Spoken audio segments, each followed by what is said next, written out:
protect the institution of parliament, Honorable Speaker, to protect the dignity of this house, to protect the dignity of innocent members of parliament who are seen as sellouts for either 2 million shillings or 2,000 shillings or whatever the amount was, Honorable Speaker, then I would beg that we handle this matter with a little bit more care, so that tomorrow I do not stand up and accuse a member of parliament who votes this way or the other of having received bribes, knowing what I am saying is untrue.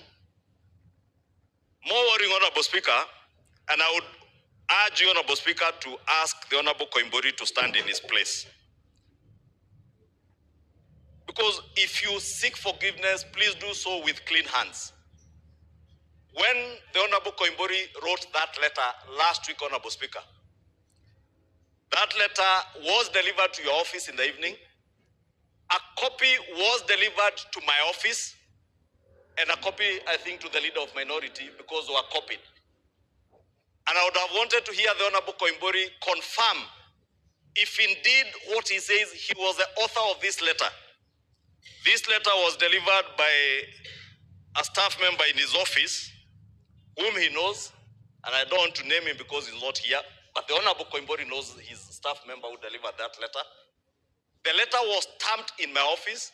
Unfortunately, the person who stamped it put one stamp upside down on the copy that he came with, that he was to return with. And he asked that it be stamped properly, facing up, and it was stamped. That is the letter that circulated on social media last week. The Honorable George Koimburi, on his social media platform, specifically on his Facebook page, stamped the same letter fake and said it is fake news. I would therefore have been more convinced to believe in the seeking of forgiveness by Honorable Koimburi if he also came out clearly to tell the people of Kenya whether the dishonesty exhibited on his Facebook page is not the same dishonesty he now seeks to exhibit on the floor of this house, pretending to seek forgiveness that he does not mean. But if the Honorable Koimburi can confirm to me and to this house that even his actions on Facebook page that day were informed by other factors other than the truth, Honorable Speaker, and confirm he was the author of this letter, then I am more than willing myself to forgive the Honorable Koimburi. Failure to do that, Honorable Speaker, and that's why I say there must be a balance between our faith and the dignity and honor and respect of this house, Honorable Speaker.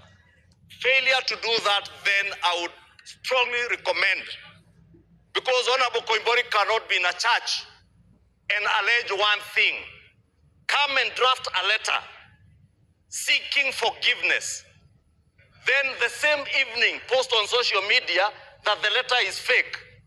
A week after, appear on the floor of this house now saying a different thing. Which George Koimburi do we believe? Which George Koimburi are we seeing here? Which George Koimburi is here? Is it the George Koimburi who lies in church? Is it the George Koimburi who stamps letters fake on social media? Or is it the meek-looking George Koimburi who is seated here now seeking forgiveness?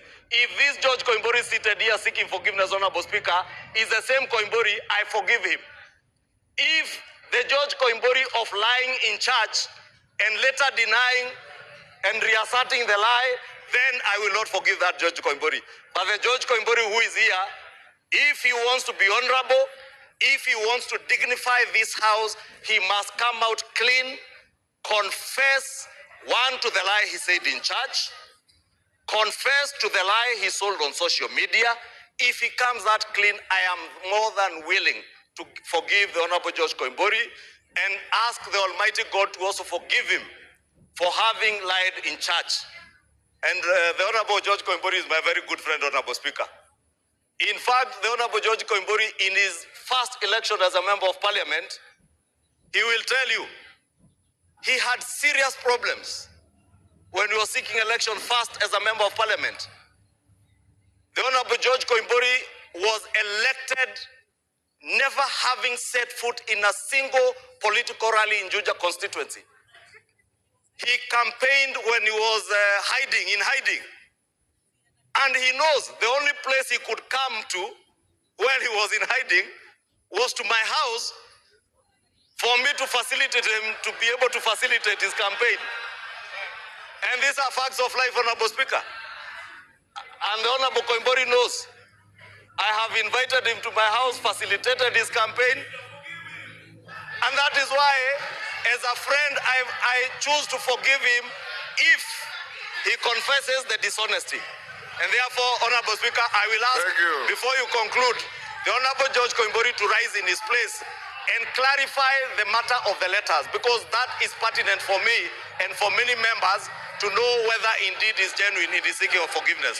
Thank you, Honorable Speaker.